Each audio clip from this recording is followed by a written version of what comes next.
నమస్కారం వీక్షకులారా, welcome to my channel Godavari Galam. ఈరోజు మనం స్పైడర్ హుక్ ద్వారా చేపను ఎలా పట్టుకోవాలో చూద్దాం.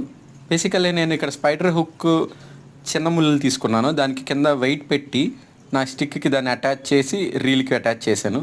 ఇదంతా ఎందుకు, సింపుల్గా డబ్బా గాలంతో ఆడినా కూడా అవుతుంది, కానీ నాకు ఇది సరదా. డబ్బా గాలంతో కన్నా దీంతో ఆడడం కొంచెం సరదా. సో ఇది కూడా ఇంట్రెస్టింగ్గా ఉంటుంది. చేప బయటని పట్టుకెళ్తున్నప్పుడు మనం తీసుకునేటప్పుడు దానికి లాగేటప్పుడు బాగుంటుంది. స్టిక్ బ్యాలెన్స్ చూసుకుని, మన వెయిట్ బ్యాలెన్స్ చూసుకుని, వాటర్ ఎక్కడైతే కిందకి పారుతుందో అక్కడికి చూసుకుని ఒక పాయింట్ సెట్ చేసుకుని, అంటే వాటర్ కిందకి వెళ్ళే పాయింట్ సెట్ చేసుకుని ఎంత దూరం విసరగలిగితే అంత దూరం మనం విసరాలి. అలా విసిరితే అదేమవుతుందంటే మనం వేసే స్పైడర్ అనేది కిందకి వెళ్ళి ఫ్లోటింగ్ కిందకి వెళ్ళి సెటిల్ అవుతుంది.